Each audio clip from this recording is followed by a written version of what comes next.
सन Moon demon cult का नेता आसमान की ओर देखते हुए हल्का सा मुस्कुराया। उसके सामने खड़े व्यक्ति को देखकर उसने कहा कि नामचॉन पैलेस का स्वॉर्ड एम्परर सचमुच दिलचस्प है। इतनी बुरी हालत में पहुंचने के बाद भी वह यहाँ तक आ गया था। उसके सामने खड़े थे नामचॉन पैलेस के पैलेस मास्टर नाम योंगसिन। नाम योंगसिन की आंखों में गुस्सा भर उठा। उसने धीरे से दोहराया, दिलचस्प? फिर उसके मन में अपने शिष्यों की यादें ताजा हो गईं। जब सन मून डेमन कल्ट आनहुई प्रांत तक पहुंच चुका था, तब उसके शिष्य घबराकर उससे पूछ रहे थे कि अब क्या किया जाए। उस समय नाम योंगसिन ने उन्हें सिखाया था कि एक धर्मयोद्धा की तलवार इसलिए तेज होती है क्योंकि वह जिम्मेदारी का भार उठाती है, और इसलिए सीधी होती है क्योंकि वह कभी समझौता नहीं करती। उसने अपने शिष्यों से पूछा था कि वे धर्मयोद्धाओं की तलवार उठाते हैं या साधारण लोगों की, और उसके हर शिष्य ने गर्व से जवाब दिया था कि नामचॉन पैलेस में कोई भी साधारण व्यक्ति नहीं है। उस दिन उसके सभी शिष्य उसके साथ खड़े हो गए थे। उन्होंने कहा था कि चाहे कुछ भी हो जाए, वे अपने पैलेस मास्टर के साथ अंत तक लड़ेंगे। उन्हें देखकर नाम योंगसिन को गर्व महसूस हुआ था। उसने जो शिक्षाएं दी थीं, उसके शिष्यों ने उन्हें अपने जीवन से साबित कर दिया था। और तब उसने कहा था कि अब उसकी बारी है। नामचॉन पैलेस के शिष्य एक भी कदम पीछे नहीं हटे। उन्होंने उस मार्शल पद के लिए अपनी जान दांव पर लगा दी जिसे उन्होंने स्वयं चुना था। यही सोचते हुए नाम योंगसिन की आंखों में क्रोध चमक उठा। उसने डेमन कल्ट लीडर को घूरते हुए कहा कि जो लोग अपनी अटूट धर्मनिष्ठा साबित कर चुके हैं, उनके बलिदान को देखकर उसके जैसे कचरे को दिलचस्प शब्द बोलने की हिम्मत कैसे हुई। हालांकि उसकी हालत अब बेहद खराब हो चुकी थी। उसकी पकड़ इतनी कमजोर हो गई थी कि वह अपनी तलवार भी ठीक से नहीं थाम पा रहा था। फिर भी वह खड़ा था। डेमन कल्ट लीडर ने उसे देखते हुए पूछा कि क्या वह इसके बाद होने वाले परिणामों को संभाल पाएगा। नाम योंगसिन ने बिना झिझक जवाब दिया कि जब तक तलवार एक तलवारबाज के हाथ में है, तब तक ऐसा क्या है जिसे वह सहन नहीं कर सकता। यह सुनकर डेमन कल्ट लीडर ने आसमान की ओर देखा और कहा कि क्या उसे सच में लगता है कि यह आकाश हमेशा ऐसा ही रहेगा। अगले ही पल दोनों के बीच अंतिम टक्कर शुरू हो गई। भयानक ऊर्जा पूरे क्षेत्र में फैल गई। धरती कांप उठी और आसमान का रंग तक बदलने लगा। डेमन कल्ट लीडर ने कहा कि काला सूर्य और रक्तिम चंद्रमा हमेशा एक दूसरे को चाहते रहे हैं, इसलिए उनका अलग होना असंभव है। कुछ ही क्षण बाद नाम योंगसिन के मुंह से खून निकल पड़ा। अब वह सब समझ चुका था। यह एक ऐसा हमला था जिसमें दोनों पक्षों का विनाश निश्चित था। Mutual destruction. मौत के उस अंतिम क्षण में नाम योंगसिन ने अपने जीवन की ओर पीछे मुड़कर देखा। उसने खुद को स्वॉर्ड एम्परर कहा था, लेकिन वह अपने एक भी शिष्य की रक्षा नहीं कर सका। उसे लगा कि अब उसके पास अपने शिष्यों का सामना करने का कोई अधिकार नहीं बचा है। फिर उसकी नजर आसमान पर गई। वही विशाल, नीला और अनंत आकाश, जिसकी रक्षा के लिए वह और उसके शिष्य जीवन भर लड़ते रहे थे। क्या वही तो उनके धर्म और न्याय का असली अर्थ नहीं था? लेकिन फिर उसके मन में पछतावा भर गया। अगर वह थोड़ा और शक्तिशाली होता, अगर उसने थोड़ा और प्रयास किया होता, अगर वह थोड़ा और हताश होकर लड़ता, तो शायद आज वह अपने शिष्यों के साथ मिलकर इस आसमान को देख पाता। उसकी तलवार के अंतिम छोर पर आखिर क्या बचा था? सिर्फ पछतावा। उसी समय अचानक किसी की आवाज उसके कानों में गूंज उठी, मुमयोंग। नाम योंगसिन की आंखें झटके से खुल गईं। उसके सामने एक खुरदुरा आदमी खड़ा था जिसका नाम डोकसम था। वह गुस्से में उसे लात मारते हुए चिल्ला रहा था कि एक तलवार उठाने वाला लड़का अभी तक सो रहा है। नाम योंगसिन पूरी तरह हैरान रह गया। यह क्या हो रहा था? उसे पूरा यकीन था कि वह मर चुका था, लेकिन यह सपना भी नहीं लग रहा था। उसे अपने शिष्यों की याद थी। Sun Moon demon cult leader के साथ हुई जीवन मरण की लड़ाई की याद थी। उसे सब कुछ साफ साफ याद था। वह निश्चित रूप से नामचॉन पैलेस का पैलेस मास्टर नाम योंगसिन था। तो फिर यह सब कैसे संभव था? क्या उसकी अंतिम इच्छा ने किसी तरह समय को पलट दिया था? इसी दौरान उसकी नजर डोकसम पर पड़ी, और तभी उसे एहसास हुआ कि यह आदमी कौन है। डोकसम ने जैसे ही उसे पकड़ने की कोशिश की, वह अचानक उसकी पकड़ से छूट गया। डोकसम की आंखें फैल गईं। कल तक दर्द से कराहने वाला यह लड़का अचानक इतनी ताकत कैसे दिखा सकता था? लेकिन इससे पहले कि वह कुछ समझ पाता, नाम योंगसिन ने उसे जमीन पर गिरा दिया। फिर शांत आवाज में बोला कि जो व्यक्ति मार्शल आर्ट भी नहीं जानने वाले छोटे बच्चे को इस तरह सताता है, उसे तलवार पकड़ने का कोई अधिकार नहीं है। आसपास खड़े लोग यह देखकर हंसने लगे। वे डोकसम का मजाक उड़ाने लगे कि एक साधारण तलवार उठाने वाला लड़का उसके सिर पर चढ़ गया है। कुछ लोग तो यह भी कहने लगे कि मुम्योंग के मेरिडियन बंद है, फिर भी वह उससे हार रहा है। यह सुनकर डोकसम का चेहरा गुस्से से लाल हो गया। वह दहाड़ते हुए बोला कि क्या बंद मेरिडियन वाले लोग पागल हो जाते हैं। लेकिन अगले ही पल उसकी चीख निकल गई। उसका हाथ बुरी तरह घायल हो चुका था। नाम योंगसिन ने उसकी ओर देखते हुए शांत स्वर में कहा, अपना सिर उठाओ। डोकसम कांप उठा। अब उसके सामने खड़ा व्यक्ति वह डरपोक और कमजोर मुम्योंग नहीं था जिसे वह रोज सताता था। उसकी आंखों में ऐसा दबाव था कि सांस लेना तक मुश्किल हो रहा था। उसे महसूस हुआ कि यह लड़का पूरी तरह बदल चुका है, मानो उसके भीतर कोई और आत्मा जाग चुकी हो। उसी समय कहीं दूर एक रहस्यमयी नकाबपोश नेता अपने अधीनस्थों को आदेश दे रहा था। उसने कहा कि उनकी सबसे बड़ी प्राथमिकता उन लोगों को ढूंढना है जिनके मेरिडियन बंद है, और अगर कोई उनके रास्ते में आए तो उन सबको मार डालो। डोकसम के चेहरे का रंग पूरी तरह उड़ चुका था। अभी कुछ ही क्षण पहले तक वह वही आदमी था जो मुम्योंग को एक कमजोर, असहाय और बेकार लड़का समझकर हर दिन अपमानित करता था, लेकिन अब हालात पूरी तरह बदल चुके थे। उसके सामने खड़ा मुम्योंग किसी और ही व्यक्ति की तरह दिखाई दे रहा था। उसके शरीर से निकलने वाला दबाव इतना भारी था कि डोकसम के पैरों में खड़े रहने की ताकत तक नहीं बची। डर के मारे वह सीधे जमीन पर गिर पड़ा और कांपती आवाज में माफी मांगने लगा। उसकी आंखों से आंसू बह रहे थे और वह जल्दी जल्दी अपनी धन की थैली निकालकर आगे बढ़ाते हुए बोला कि उसे अपने किए पर पछतावा है। उसने स्वीकार किया कि इतने वर्षों तक उसने मुम्योंग के साथ बेहद बुरा व्यवहार किया है और यह छोटी सी थैली उन अत्याचारों की भरपाई नहीं कर सकती। लेकिन इस समय उसके पास यही सब कुछ है। वह बार बार सिर झुकाकर गिड़गिड़ाने लगा और बोला कि कृपया उसे माफ कर दिया जाए। मुम्योंग ने बिना कोई भाव दिखाए उसकी ओर देखा। उसकी आंखों में न दया थी और न ही क्रोध, बल्कि एक ऐसी ठंडी शांति थी जो किसी अनुभवी योद्धा के भीतर ही दिखाई देती है। उसने धीमी आवाज में पूछा कि क्या डोकसम सच में सोचता है कि वह उसे नहीं जानता। फिर एक एक करके उसने पिछले 5 वर्षों की सारी बातें याद दिलानी शुरू कर दी। उसने कहा कि इतने वर्षों तक उसे भरपेट भोजन तक नहीं दिया गया। सर्दियों में जब शरीर ठंड से कांपता था तब पहनने के लिए ढंग के कपड़े भी नहीं दिए जाते थे। जब भी डोकसम का मूड खराब होता, वह बिना किसी वजह के उसे पीटता था। इतना ही नहीं, जब 9 यिन ब्लॉक्ड मेरिडियंस की वजह से उसके शरीर में भयानक दर्द उठता और उसे दौरे पड़ते, तब भी किसी ने उसकी मदद नहीं की। डोकसम उसे उठाने के बजाय लाते मारता था और उसे बेकार समझकर छोड़ देता था। भीड़ में खड़ी घूंघट वाली महिला यह सब ध्यान से सुन रही थी। जितना वह मुम्योंग को देख रही थी, उतना ही उसके मन में आश्चर्य बढ़ता जा रहा था। मुम्योंग ने डोकसम की ओर देखते हुए कहा कि भले ही उसके भीतर अब नाम योंगसिन की आत्मा हो, लेकिन यह शरीर उन सभी यादों और दर्द को नहीं भूला है। यह शरीर हर चोट, हर अपमान और हर रात को याद रखता है जब उसे बिना किसी वजह के सताया गया था। उसने कहा कि ऐसी माफी जिसका कोई सच्चा अर्थ न हो, उसकी कोई कीमत नहीं होती, और अगर उसके साथ कुछ पैसे जोड़ दिए जाएं, तब भी वह अर्थहीन ही रहती है। फिर उसने डोकसम को घूरते हुए कहा कि भले ही उसका सिर मिट्टी में झुका हुआ है, लेकिन उसके चेहरे पर छिपी हुई नफरत और डर वह साफ देख सकता है। मुम्योंग ने कहा कि जो व्यक्ति हमेशा कमजोरों को सताता रहा हो, जो अपनी ताकत का उपयोग दूसरों को कुचलने के लिए करता रहा हो, उसे अपने कर्मों की जिम्मेदारी उठानी ही होगी। फिर उसने वह वाक्य कहा जिसने आसपास मौजूद सभी लोगों को स्तब्ध कर दिया। जो व्यक्ति अपनी मार्शल आर्ट्स की जिम्मेदारी नहीं उठा सकता, वह कभी तलवार चलाने के योग्य नहीं होता। भीड़ में मौजूद घूंघट वाली महिला की आंखें चौड़ी हो गईं। यह कोई साधारण वाक्य नहीं था। यह चांगचौन सोसाइटी की मूल शिक्षाओं में से एक था। वह समझ नहीं पा रही थी कि ऐसा लड़का, जिसने कभी मार्शल आर्ट्स नहीं सीखी, इस सिद्धांत को कैसे जान सकता है। लेकिन इससे पहले कि कोई कुछ और सोच पाता, अचानक पूरे गांव में चीख पुकार मच गई। लोग अपनी जान बचाने के लिए भाग रहे थे। कुछ लोग भागते हुए चिल्ला रहे थे कि डेमन आ गए हैं। किसी ने कहा कि सन मून डेमन कल्ट गांव में घुस चुका है। यह सुनते ही मुम्योंग की नजर उन लोगों पर गई जो तेजी से गांव की ओर बढ़ रहे थे। उनके वस्त्रों पर काले सूर्य और लाल चंद्रमा का चिन्ह बना हुआ था।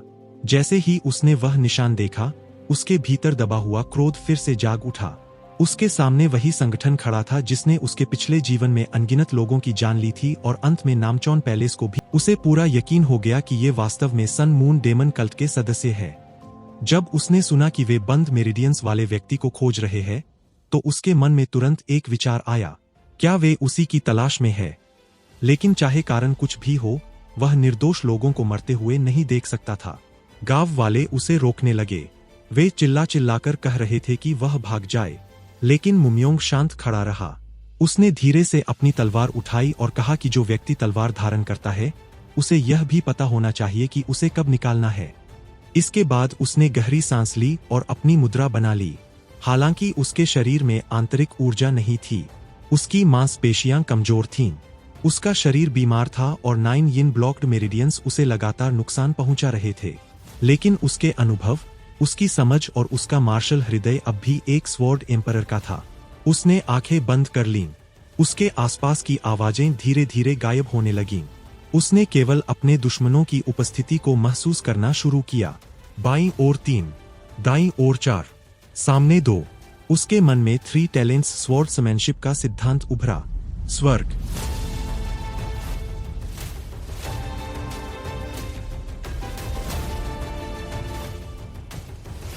पृथ्वी,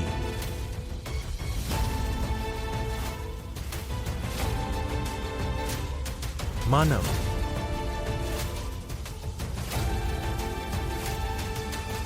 कुछ ही मिनटों में पूरा क्षेत्र कल्टिस्टों की चीखों से भर गया। घूंघट वाली महिला यह सब देखकर स्तब्ध थी। वह साफ देख सकती थी कि मुम्योंग किसी साधारण प्रतिभाशाली लड़के से कहीं अधिक था। वह हर वार को पहले से पढ़ रहा था। हर कदम ऐसे रख रहा था जैसे उसने हजारों लड़ाइयां लड़ी हों। उसके मन में केवल एक ही विचार आया, यह लड़का एक जन्मजात स्वॉर्ड जीनियस है। लेकिन तभी मुम्योंग का शरीर अचानक कांप उठा। उसके चेहरे का रंग सफेद पड़ गया और उसके मुंह से दर्द भरी आवाज निकली। 9 यिन ब्लॉक्ड मेरिडियंस का दौरा शुरू हो चुका था। अचानक उसके पूरे शरीर में असहनीय पीड़ा फैल गई। उसके घुटने जमीन पर टिक गए। लेकिन तभी छत पर खड़ा कल्ट लीडर उसकी ओर देखने लगा। जब उसने अपने लोगों की लाशें देखीं तो उसका चेहरा गंभीर हो गया।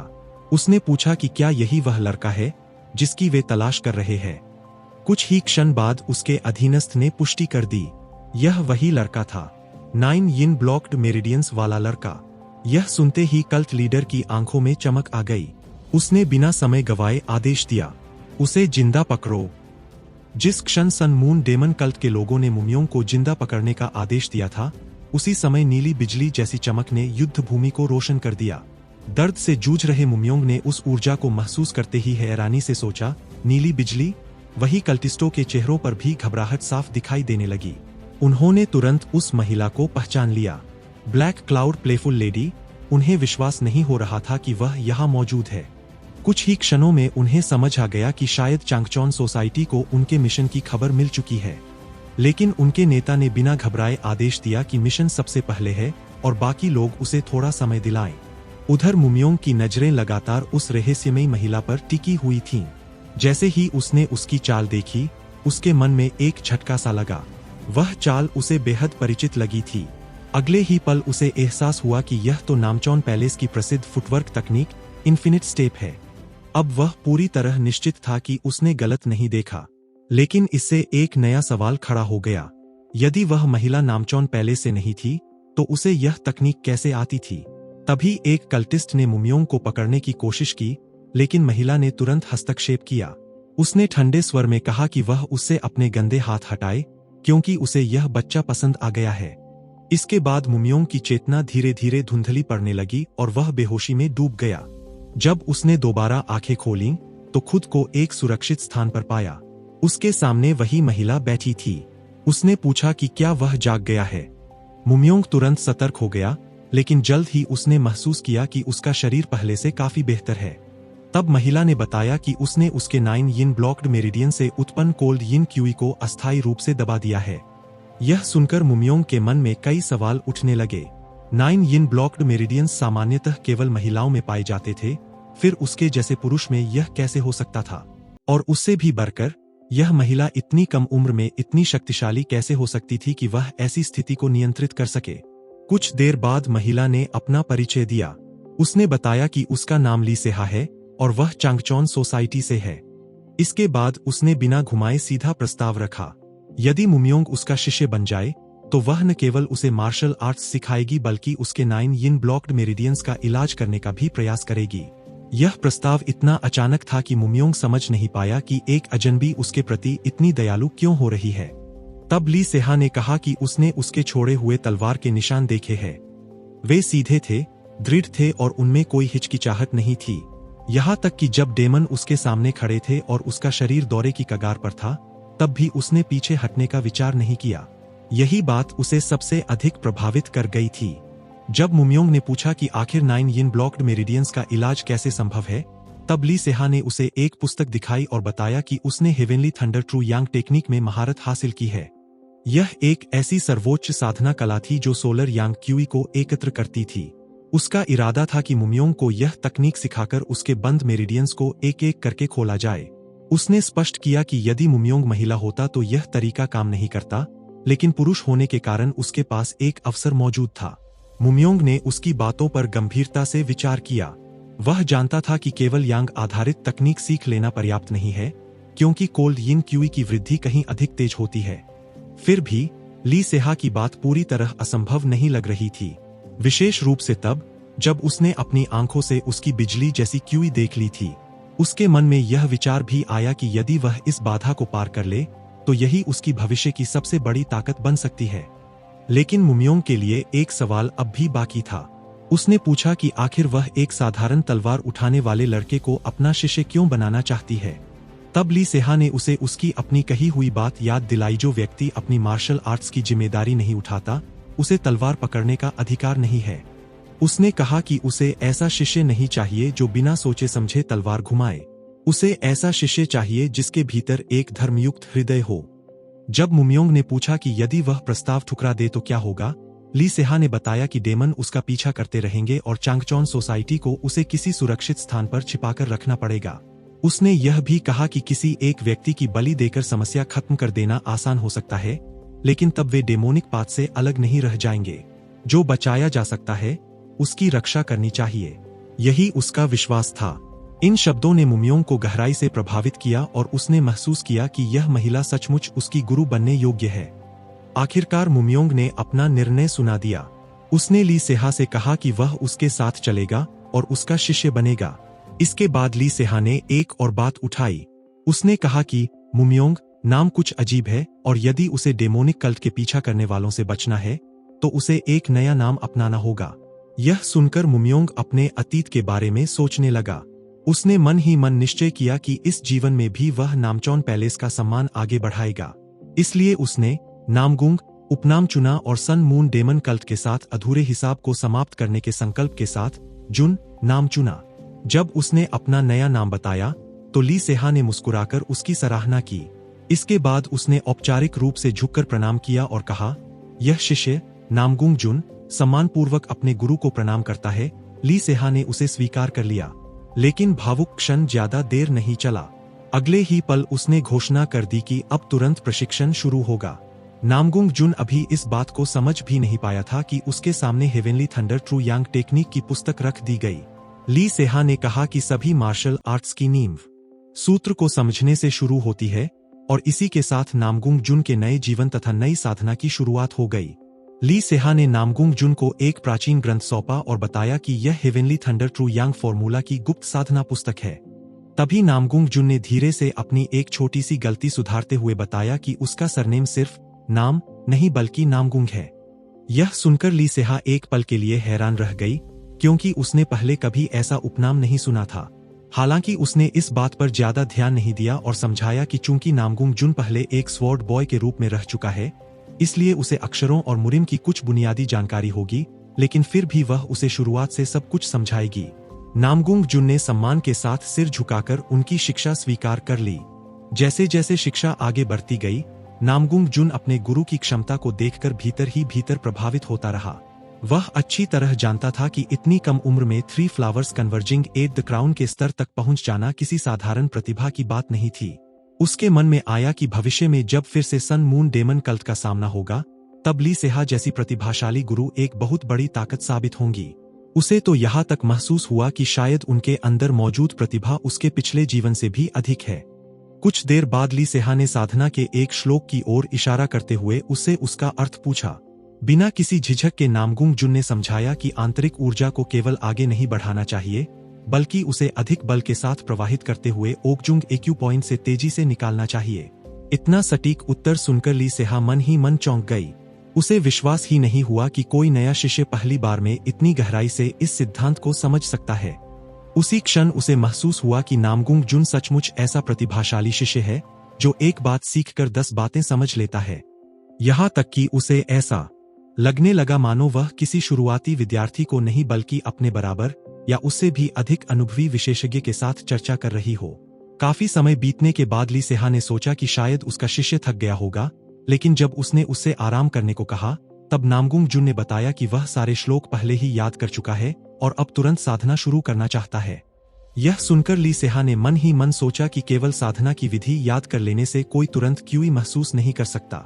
सामान्यतः वर्षों की मेहनत और कई दिनों की लगातार साधना के बाद ही पहली बार क्यूई का अनुभव होता है। फिर भी उसने नामगुंग जुन को सावधानी बरतने की सलाह दी और भरोसा दिलाया कि यदि कोई समस्या हुई तो वह स्वयं उसकी सहायता करेगी। लेकिन जैसे ही नामगुंग जुन ने साधना शुरू की, उसकी अपेक्षाओं से बिल्कुल अलग परिणाम सामने आया। उसने केवल एक बार श्वास लेकर ऊर्जा का एक चक्र पूरा किया और उसी क्षण उसे अपने शरीर के भीतर क्यूई स्पष्ट रूप से महसूस होने लगी। नामगुंग जुन स्वयं भी हैरान था। उसे महसूस हुआ कि उसके मेरिडियन असाधारण रूप से मजबूत और चौड़े हैं और पिछले जीवन की सारी यादों के साथ यह शरीर मिलकर उसे ऐसी शुरुआत दे रहा है जिसकी उसने भी कल्पना नहीं की थी। उधर ली सेहा तो यह देखकर पूरी तरह स्तब्ध रह गई। उसे विश्वास ही नहीं हुआ कि कोई व्यक्ति पहली ही कोशिश में क्यूई महसूस कर सकता है। उसी समय उसके मन में केवल एक ही विचार आया कि उसका शिष्य वास्तव में असाधारण प्रतिभा का धनी है। कुछ ही देर बाद नामगुंग जुन ने महसूस किया कि उसके शरीर में वर्षों से जमा यिन ऊर्जा के कारण अब डैंटियन में बस रही गर्माहट और भी स्पष्ट महसूस हो रही है। उसने तुरंत पहचान लिया कि यही सोलर यांग क्यूई है। यह देखकर ली सेहा बेहद प्रसन्न हुई और उसने नामगुंग जुन को अपनी ऊर्जा के प्रवाह का अनुसरण करने को कहा। नामगुंग जुन के मन में एक पल के लिए यह विचार आया कि जियांगहू में अपनी असली क्षमता छिपाकर रखना ही बुद्धिमानी मानी जाती है, लेकिन उसने तुरंत तय किया कि अपने गुरु से कुछ भी छिपाने की आवश्यकता नहीं है। उसने बिना किसी कठिनाई के वही ऊर्जा प्रवाह दोहरा दिया। यह देखकर ली सेहा की खुशी का ठिकाना नहीं रहा। उसे लगा कि शायद उसने अपनी पूरी जिंदगी का सौभाग्य एक ही शिष्य में पा लिया है। इसके बाद नामगुंग जुन ने इच्छा जताई कि अब वह केवल आंतरिक साधना ही नहीं बल्कि तलवारबाजी और फुटवर्क जैसी दूसरी मार्शल आर्ट्स भी सीखना चाहता है। ली सेहा ने तुरंत सहमति जताई और बताया कि वे दोनों जल्द ही चांगचौन सोसाइटी जाएंगे, जहां उसे उसके लिए सबसे उपयुक्त मार्शल आर्ट्स मिलेंगी। यह सुनकर नामगुंग जुन मन ही मन सोचने लगा कि उसे अपने पिछले जीवन के नामचौन पैलेस की सारी तकनीकें आज भी याद है, लेकिन अगर वह फिर से केवल उन्हीं तकनीकों पर निर्भर रहा तो इतिहास दोबारा खुद को दोहरा सकता है। इसलिए इस बार उसने निश्चय किया कि वह अपने पिछले जीवन से भी श्रेष्ठ नई मार्शल आर्ट्स स्वयं तैयार करेगा। रास्ते में ली सेहा ने उसे चांगचौन सोसाइटी का इतिहास भी बताया। उसने समझाया कि यह संगठन उन सभी परिवारों और संप्रदायों के बचे हुए लोगों ने मिलकर बनाया था जिन्हें सन मून डेमन कल्ट ने नष्ट कर दिया था। यह सुनकर नामगुंग जुन ने प्रश्न किया कि अगर इस संगठन का आधार धर्म और वीरता है तो फिर सबसे पहले सन मून डेमन कल्ट का विनाश और बदला लेना उनका उद्देश्य क्यों नहीं है। इसके उत्तर में ली सेहा ने बताया कि चांगचौन सोसाइटी के पहले नेता का मानना था कि वीरों के बलिदान से बची हुई जिंदगियों को दोबारा प्रतिशोध की आग में झोंक देना स्वयं उन बलिदानों का अपमान होगा। इसलिए उन्होंने बदले की जगह लोगों की रक्षा और धर्म के मार्ग को चुना। इसी कारण इस संगठन की लाइब्रेरी में नष्ट हुए संप्रदायों की तकनीकों के साथ साथ पूरे जियांगहू से एकत्रित और स्वेच्छा से दान की गई अनगिनत मार्शल आर्ट्स भी सुरक्षित रखी गई है। ली सेहा ने यह भी बताया कि उसका अपना परिवार भी सन मून डेमन कल्ट के हाथों नष्ट हुआ था और उसने जो मार्शल आर्ट्स सीखी है उनमें कुछ उसके परिवार की विरासत है, जबकि बाकी चांगचौन सोसाइटी की लाइब्रेरी से प्राप्त हुई थी। यह सब सुनकर नामगुंग जुन को एहसास हुआ कि संभवतः नामचौन पैलेस की तकनीकें भी इसी तरह समय के साथ चांगचौन सोसाइटी तक पहुंच गई होंगी। उसने मन ही मन सोचा कि उसके पिछले जीवन से अब 200 वर्षों से भी अधिक समय बीत चुका है और इतने लंबे समय बाद भी चांगचौन सोसाइटी आज तक मजबूती से खड़ी है। तभी ली सेहा को लगा कि उसने अनजाने में अपने दुखद अतीत की बातें कह दी है, इसलिए उसने क्षमा मांगी। लेकिन अगले ही पल उसने मुस्कुराते हुए कहा कि शर्मिंदा होने की जरूरत उसे खुद है, क्योंकि उसने अपने शिष्य को अपनी कमजोर भावनाएं दिखा दी। इसके बाद दोनों अपनी मंजिल की ओर बढ़ते रहे। सफर के दौरान ली सेहा ने नामगुंग जुन की परीक्षा लेने के लिए हुआंगशान के प्रसिद्ध 4 चमत्कारों के बारे में पूछा। नामगुंग जुन ने बिना किसी देर के पाइन के वृक्ष, बादलों का समुद्र, विचित्र चट्टाने और गर्म जलस्रोत चारों के नाम सही सी बता दिए। ली सेहा उसकी बुद्धिमानी देखकर एक बार फिर खुश हो गई और उसने बताया कि इन्हीं 4 चमत्कारों के बीच चांगचोन सोसाइटी छिपी हुई है। वहां पहुंचने के लिए एक विशेष फॉर्मेशन से गुजरना होगा, इसलिए उसे हर कदम ध्यान से रखना होगा। जैसे ही वे फॉर्मेशन पार करके अंदर पहुंचे, नामगुंग जुन एक पल के लिए ठिठक गया। उसने तुरंत पहचान लिया कि यही वह स्थान है जहां उसके पिछले जीवन का नामचौन पैलेस हुआ करता था, केवल अब उसी जगह पर चांगचोन सोसाइटी स्थापित हो चुकी थी। अंदर पहुंचते ही सभी ने हेवेंस स्वॉर्ड हॉल मास्टर ली सेहा का सम्मानपूर्वक स्वागत किया। नामगुंग जुन ने देखा कि यहाँ के सभी सदस्य बाहर जाते समय बांस की टोपी पहनते हैं। जब उसने उसका कारण पूछा तो ली सेहा ने केवल मुस्कुराकर कहा कि समय आने पर वह स्वयं इसका अर्थ समझ जाएगा। तभी मुकह्यांग डिपार्टमेंट के प्रमुख युन ग्योंगजोंग वहां पहुंचे और नामगुंग जुन के बारे में पूछा। ली सेहा ने गर्व से बताया कि यही उसका शिष्य है। यह सुनकर युन ग्योंगजोंग ने कहा कि चूंकि इतने कठोर स्वभाव वाली ली सेहा स्वयं उसकी गारंटी दे रही है, इसलिए उसकी लगभग सारी परीक्षाएं माफ कर दी जाएंगी। केवल मार्शल आर्ट्स की परीक्षा बाकी रहेगी। जब उन्होंने पूछा कि वह परीक्षा कब देगा, तब नामगुंग जुन ने बिना किसी हिचकिचाहट के उसी समय परीक्षा देने की इच्छा जाहिर कर दी। यह सुनकर युन ग्योंगजोंग भी चौंक गए, क्योंकि उसे मार्शल आर्ट्स सीखे अभी ज्यादा समय नहीं हुआ था। लेकिन जब नामगुंग जुन ने बताया कि उसने केवल हेवेनली थंडर ट्रू यांग फॉर्मूला ही सीखा है, तब युन ग्योंगजोंग ने हल्की मुस्कान के साथ उसकी परीक्षा लेने का फैसला कर लिया। उन्होंने सामने खड़े मुकह्यांग डिपार्टमेंट के योद्धा गैंग मोंग की ओर इशारा करते हुए कहा कि अगर नामगुंग जुन उसकी एक ही तलवार का वार सह लेता है, तो वह परीक्षा पास मान ली जाएगी। नामगुंग जुन ने देखा कि उसके पास अपनी तलवार नहीं है, इसलिए उसने अपने गुरु से पूछा कि वह किस हथियार का उपयोग करे। ली सेहा ने बिना देर किए अपनी तलवार उसे सौंप दी और साफ शब्दों में चेतावनी दी कि गैंग मोंग की तलवार साधारण नहीं है। अगर उसने दिखावा करने की कोशिश की या उसके वार से बचने की कोशिश की, तो उसकी जान भी जा सकती है। गैंग मोंग ने अपनी तलवार वापस लेते हुए नामगुंग जुन को देखा और हल्की मुस्कान के साथ कहा कि वह उम्मीद से कहीं ज्यादा मजबूत निकला, लेकिन उसके मन में भारी हैरानी थी। नामगुंग जुन ने न सिर्फ उसका वार रोक लिया था, बल्कि उसी तकनीक से जवाबी वार भी कर दिया था। दुबले पतले शरीर वाले इस लड़के की ताकत केवल शारीरिक नहीं हो सकती थी, यह साफ तौर पर शुद्ध स्वॉर्ड क्यूआई थी। यह देखकर उसकी मास्टर की खुशी का ठिकाना नहीं रहा। उन्होंने गर्व से कहा कि यही तो उनका शिष्य है, जिसने गैंग मोंग की तलवार रोककर उस पर पलटवार भी कर दिया। दूसरी तरफ गैंग मोंग अब भी यकीन नहीं कर पा रहा था। अभी कुछ देर पहले तक उसे बताया गया था कि नामगुंग जुन ने केवल मानसिक साधना सीखी है, फिर भी वह उससे हार मान चुका था। उसे विश्वास ही नहीं हो रहा था कि वह एक साधारण वन क्लाउड से पराजित हो गया। वही चांगचोन सोसाइटी के वरिष्ठ सदस्य भी उसकी प्रतिभा देखकर दंग रह गए। उनका कहना था कि आने वाले 50 वर्षों का भार यही बच्चा उठाएगा, और अगर सचमुच उसने केवल मानसिक साधना ही सीखी है, तो वह जन्मजात तलवार का अद्भुत प्रतिभाशाली है। उसी समय सभी की नजर सीढ़ियों की तरफ गई। लॉर्ड मुक खुद नीचे उतरकर आ रहे थे। उन्हें देखकर सब हैरान रह गए, क्योंकि दीक्षा परीक्षा संभालने के बाद से वे कभी नीचे नहीं आए थे। किसी ने कहा कि अगर सोसाइटी लीडर ने इस लड़के को देखा होता तो शायद उसे अपना शिष्य बना लेते। यह सुनकर नामगुंग जुन की मास्टर मन ही मन घबरा गई, क्योंकि उनके लिए यह सचमुच परेशानी वाली बात होती। तभी लॉर्ड मुक ने नामगुंग जुन से उसका नाम पूछा। उसने शांत स्वर में अपना परिचय नामगुंग जुन के रूप में दिया। लॉर्ड मुक ने तुरंत घोषणा कर दी कि आज से नामगुंग जुन भी चांगचोन सोसाइटी का सदस्य है और उसे वन क्लाउड की उपाधि दी जाती है। अपनी मास्टर की खुशी देखने लायक थी। उन्होंने मुस्कुराते हुए कहा कि उन्हें उम्मीद है उनका शिष्य जल्द ही 4 क्लाउड तक पहुंचेगा। फिर उन्होंने समझाया कि चांगचोन सोसाइटी में हर सदस्य का स्थान उसके क्लाउड रैंक से तय होता है। उसी समय गैंग मोंग ने अपनी तलवार नामगुंग जुन की ओर बढ़ाते हुए कहा कि आज उसने उससे बहुत कुछ सीखा है। यह देखकर नामगुंग जुन ने भी उसका सम्मान किया, क्योंकि परीक्षा लेने वाला व्यक्ति हारने के बाद भी बिना किसी बहाने के अपनी हार स्वीकार कर रहा था। उसने विनम्रता से उसका धन्यवाद किया। इसके बाद मास्टर ने उत्साह से पूछा कि अब उनका शिष्य रिपोजिटरी में प्रवेश कर सकता है या नहीं। अनुमति मिलते ही वह तुरंत चलने के लिए तैयार हो गई, जबकि नामगुंग जुन ने मुस्कुराकर उनसे थोड़ा धीरे चलने की विनती की। उन्हें जाते हुए देखकर एक सदस्य बोला कि अगर इस बच्चे को सही मार्गदर्शन मिला तो वह एक दिन ऐसा विशाल वृक्ष बनेगा जो आसमान तक पहुंच जाएगा। हेवंस स्वॉर्ड हॉल मास्टर उसे सही शिक्षा देंगी और चांगचोन सोसाइटी का काम होगा उसे मजबूत आधार देना। उधर गैंग मोंग अब भी उसी वार के बारे में सोच रहा था। उसके मन में बार बार यही सवाल उठ रहा था कि आखिर कोई इतनी तेज और सटीक तलवार कैसे चला सकता है। तभी किसी ने नमगुंग जुन को सलाह दी कि अब उसके लिए अपनी तलवार बदल लेना ही बेहतर होगा।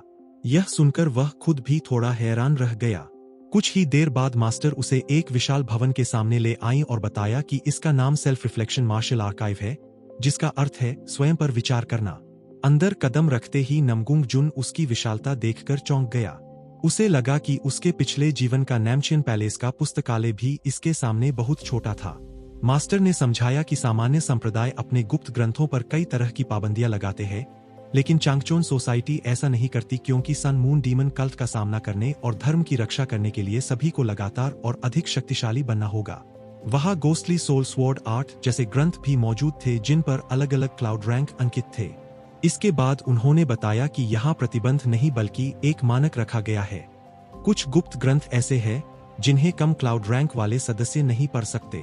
यह सुनकर नमगुंग जुन तुरंत समझ गया कि इसी वजह से इस स्थान का नाम सेल्फ रिफ्लेक्शन मार्शल आर्काइव रखा गया है, क्योंकि पहले इंसान को खुद देखना होगा कि वह किसी गुप्त विधि को पढ़ने के योग्य है या नहीं।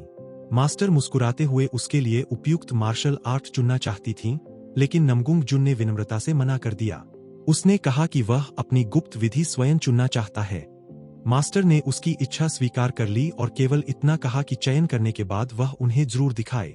नमगुंग जुन ने सिर हिलाकर हामी भर दी, लेकिन उसके मन में अब भी यही सवाल था कि क्या उसे सचमुच इतनी स्वतंत्रता दी जा रही है। कुछ जरूरी काम याद आने पर मास्टर थोड़ी देर के लिए वहां से चली गईं और आसपास मौजूद लोगों से कहा कि अगर उनका शिष्य कहीं उलझ जाए तो उसकी मदद कर दे। लेकिन जैसे ही वह गईं, एक सदस्य ने देखा कि नमगुंग जुन किसी भी शेल्फ के सामने ज्यादा देर नहीं रुक रहा। पहले तो उसे लगा कि यह लड़का बिना समझे इधर उधर घूम रहा है, इसलिए वह उसे समझाने के लिए आगे बढ़ा। तभी नमगुंग जुन ने पास रखी एक लकड़ी की तलवार उठाई और कहा कि वह इसे थोड़ी देर के लिए इस्तेमाल करेगा। यह देखकर वह सदस्य पूरी तरह चौंक गया। कुछ ही क्षणों बाद उसकी हैरानी और भी बढ़ गई। अब उसे साफ समझ आ गया था कि नमगुंग जुन यूं ही किताबें नहीं देख रहा था। उसकी नजर केवल जिनशिन स्वॉर्ड आर्ट, हायोंगजियोंग स्वॉर्ड आर्ट और शासन 12 स्वॉर्ड्स जैसी तेज तलवार वाली गुप्त विधियों पर ही जा रही थी। तभी उसे अचानक पहले देखा गया वार याद आया। वह तलवार किसी साधारण हमले जैसी नहीं थी, बल्कि बिल्कुल बिजली की चमक जैसी तेज थी। इसी दौरान पीछे से अचानक एक भारी आवाज गूंजी। सामने खड़े व्यक्ति ने नमगुंग जुन से पूछा कि वह आखिर है कौन और अभी उसने जो चालें दिखाई थी वे क्या थीं। नमगुंग जुन ने जैसे ही उसकी ओर ध्यान से देखा, उसका चेहरा गंभीर हो गया। उसे उस आदमी से साफ डिमोनिक क्यूआई महसूस हुई। अगले ही पल उसके मन में एक ही विचार आया कि कोई दानवी व्यक्ति चांगचोन सोसाइटी के बिल्कुल केंद्र तक पहुंच चुका है। आखिर यह सब हुआ कैसे? उसी समय नमगुंग जुन ने सामने खड़े उस व्यक्ति को ध्यान से देखा और मन ही मन सोचा कि यह फो क्लाउड तो है, लेकिन इसके साथ ब्लैक क्लाउड का दर्जा भी है। स्वॉर्ड डीमन ने सीधे नमगुंग जुन से पूछा कि उसने अभी जो स्वॉर्ड्समैनशिप इस्तेमाल की थी वह आखिर कौन सी थी, क्योंकि सेल्फ रिफ्लेक्शन मार्शल आर्काइव में उसने कभी ऐसी मार्शल आर्ट नहीं देखी थी। नमगुंग जुन ने महसूस किया कि सामने वाले के शरीर में डिमोनिक क्यूआई मौजूद है, लेकिन फिलहाल उसमें कोई दुश्मनी दिखाई नहीं दे रही थी। इसलिए उसने बिना कुछ छिपाए जवाब दिया कि यह स्वॉर्ड्समैनशिप वही खुद इस समय विकसित कर रहा है। स्वॉर्ड डीमन ने कुछ पल उसे देखा और कहा कि यह झूठ नहीं लगता। फिर उसके चेहरे पर हल्की मुस्कान आई और उसने कहा कि यह काफी दिलचस्प है। इसके बाद उसने नमगुंग जुन से कहा कि वह उसकी तकनीकें देखना चाहता है और अगर वह उसे संतुष्ट कर पाया तो बदले में उचित इनाम भी मिलेगा। पास खड़ा सदस्य फिर घबराकर बोल उठा कि यह तो अभी नया भर्ती हुआ है और उसने सिर्फ एक मेंटल कल्टीवेशन मेथड ही सीखी है। लेकिन स्वॉर्ड डीमन ने उसकी बात बीच में ही काट दी और उसे अंधा मूर्ख कहकर पीछे हटने का आदेश दिया। बेचारा सदस्य कुछ कहना चाहता था, लेकिन डर के मारे रुक गया और मन ही मन हेवंस स्वॉर्ड हॉल मास्टर को जल्दी आने की प्रार्थना करने लगा। उधर नमगुंग जुन ने बिना झिझक कहा कि अगर उसे इनाम मिलना ही है तो वह एक स्पिरिचुअल एलिक्सर चाहता है। स्वॉर्ड डीमन जोर से हंस पड़ा और बोला कि आजकल के बच्चों की तुलना में उसे उसकी यह सीधी बात बहुत पसंद आई। इसके बाद स्वॉर्ड डीमन ने कहा कि वह बिना इंटरनल एनर्जी इस्तेमाल किए उसी के स्तर पर लड़ाई करेगा, इसलिए नमगुंग जुन पूरी ताकत से हमला करे। नमगुंग जुन ने शांत स्वर में जवाब दिया कि अगर उसे जरूरी लगे तो वह इंटरनल एनर्जी का इस्तेमाल भी कर सकता है। यह सुनते ही स्वॉर्ड डीमन हंस पड़ा और बोला कि यह लड़का सचमुच पागल है। अगले ही पल नमगुंग जुन ने फर्स्ट टेक्निक सिंगल फ्लैश का प्रयोग करते हुए अपनी तलवार बिजली की तरह आगे बढ़ा दी। वार टकराते ही स्वॉर्ड डीमन ने उसकी ताकत महसूस की और कहा कि इस हमले में काफी दम है। उसी समय नंगुंग जून ने अपनी तलवार के ऊपर उठते हुए रास्ते के बीच में शासन 12 सोर्ड्स की क्रमबद्ध चालों को जोड़ दिया ताकि एक वार 3 वारों में बदल जाए। अगले ही पल लगातार 3 धारदार स्लैश एक के बाद एक सामने आ गए और यह बदलाव इतना अचानक था कि स्वॉर्ड डीमन भी एक पल के लिए चौंक उठा। स्वॉर्ड डीमन के मन में तुरंत विचार आया कि यह लड़का उसकी अपनी तकनीक में बदलाव कर रहा है। दूसरी ओर नंगुंग जून ने महसूस किया कि उसके हाथ में मौजूद यह तलवार काफी अच्छी है और इसे पकड़कर उसे अपने पिछले जन्म की अनुभूति वापस मिल रही है। लेकिन उसने यह भी समझ लिया कि जन्म से बंद मेरिडियंस वाला यह कमजोर शरीर ज्यादा देर तक ऐसी स्वॉर्ड्समैनशिप नहीं सह पाएगा, इसलिए यह मुकाबला जितनी जल्दी हो सके खत्म करना होगा। नंगुंग जून ने अपनी अगली चाल का हिसाब लगाया। उसने सोचा कि अगर वह अपनी गति थोड़ी और बढ़ा दे, वार को थोड़ा और सटीक बना दे और यहाँ केवल आधा इंच लंबा कदम बढ़ाए तो अगली तकनीक पूरी तरह बदल जाएगी। यही सोचकर उसने 12th technique eternal lightning arc का प्रयोग कर दिया। यह देखकर स्वॉर्ड डीमन के चेहरे पर उत्साह साफ दिखाई देने लगा। उसने मन ही मन कहा कि यह सचमुच दिलचस्प है और उसे बहुत मजा आ रहा है। अब तो वह नंगुंग जून की अगली स्वॉर्ड पाथ भी साफ देख पा रहा था। उधर नंगुंग जून के मन में भी अगली चाल पूरी तरह स्पष्ट हो चुकी थी। उसने सोचा कि उसके हाथ में मौजूद तलवार एक गरी हुई बिजली की चमक है, इसलिए उसे खुद भी सीधी स्वॉर्ड लाइटनिंग बनकर आगे बढ़ना होगा। यही सबसे उत्तम स्वॉर्ड पाथ थी। अगले ही पल उसने अपनी नई तकनीक 13th technique single bolt of thunder का प्रयोग कर दिया।